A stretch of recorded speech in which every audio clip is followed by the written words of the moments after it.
জীবন ঝুঁকি নিয়ে প্রতিদিন অর্ধ সমাপ্ত ব্রিজের উপর দিয়ে চলাচলে বাধ্য হচ্ছে চালিতাছড়াই এলাকার কয়েক হাজার জনগণ।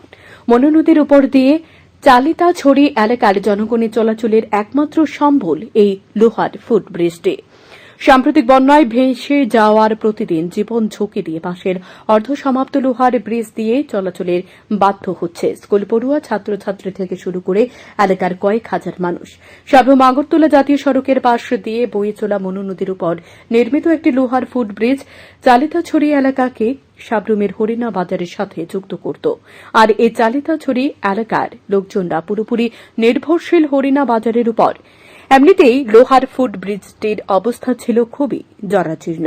তার উপর সাম্প্রতিক প্রবল বর্ষণে লোহার ফুটব্রিজটি জলের তোড়ে ভেসে যায়, যার ফলে বর্তমানে খুবই বিপজ্জনকভাবে এক প্রকার জীবন হাতে নিয়ে এলাকার লোকজনরা এই লোহার ফুটব্রিজটির পাশে নির্মীয়মান অর্ধসমাপ্ত লোহার ব্রিজ দিয়ে পারাপার করতে বাধ্য হচ্ছে। বর্তমানে অবস্থা এতটাই খারাপ যে এলাকার সচেতন নাগরিক থেকে শুরু করে ছাত্রছাত্রী সহ এলাকার সকলের দাবি যেন আপাতত এই ব্রিজটি দিয়ে চলাচলের বিকল্প একটা ব্যবস্থা করা হয়, কারণ আপৎকালীন অবস্থায় চালিতাছড়ি এলাকার লোকজনদেরকে বেশ কয়েক কিলোমিটার পথ ঘুরে যেতে হচ্ছে। উল্লেখ্য, প্রতিদিন এই বৃষ্টি দিয়ে 10 থেকে 15 হাজার লোক যাতায়াত করে। আর এই লোহার ব্রিজটির নির্মাণ কাজ শুরু হয়েছিল আজ থেকে প্রায় 14 থেকে 15 বছর আগে, কিন্তু কোনো এক অজ্ঞাত কারণে এই ব্রিজটি এখনো সম্পূর্ণ করা যায়নি। তাই এলাকার লোকজনদের দাবি এ বৃষ্টি যেন অতি দ্রুত সম্পন্ন করা হয় এবং বর্তমানে প্রশাসন যেন আপাতত লোহার নির্মায়মান বৃষ্টির উপর দিয়ে চলাচলের জন্য সাময়িকভাবে কোনো একটা ব্যবস্থা করে দেওয়া হয়। সমস্যা তো ডেইলি তো কষ্ট, সবাই তো যেমন লাগে কষ্ট, তো আমরা বুড়া মানুষ আরো কষ্ট। কি কারণে হইতেছে কষ্টটা? ব্রিজ হইতেছে না, এত বছর 14-15 বছর হয়েছে কমনি। এক্ষণে আপনারা ওই দিক থেকে আসার রাস্তা কি? রাস্তা তো দেখেন না কি অবস্থা।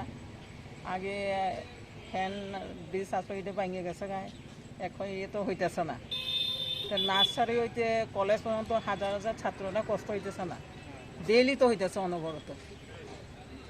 আমরা না আচ্ছা 2-1 দিন, ছাত্ররা তো ডেইলি রেগুলার যাইতেছে, তারা তো আরো কষ্ট হইতেছে। অনেক সময় কইরা তো যাইতে পারে, রিক্সার ব্যাপার। 2011 না 12 থেকে তো হয়েছে, এত বছর থাকে না ব্রিজ। এই ব্রিজটা কোন জায়গাতে আছে? জানি চালিতাছড়ি মনু নদীর হয়, মনু নদী করে, মনু নদীর। তো এই ব্রিজটা হরিণা, এদিকে চালিতাছড়ি লোকজনের কি যাতায়াতের এটাই একমাত্র রাস্তা। হ্যাঁ, এটাই তো, আর তো নাই। এলে তো অসুবিধা, ছাত্ররা বেশিরভাগ ছাত্ররা হইতেছে। এটা তো তারা ওই আবার ওই দিকে যাইব, পশ্চিম দিকে ঘুরা মনু দিয়া ওই থানা রেল ব্রিজ দিয়া কেমনে কেমনে যাইব, নাকি কষ্ট কইরা। তার মানে সব ছাড়া তো যাইতো না, রিজার্ভ করে যাইব। সব থেকে বেশি অসুবিধা ছাত্রছাত্রীদের হতেছে। সবাই ছাত্ররা বেশি, ছাত্র তো রেগুলার স্কুল যাইতেছে না। তো এখন আপনাদের দাবি কি থাকবো? দাবি ব্রিজটা যাতে তাড়াতাড়ি হয়।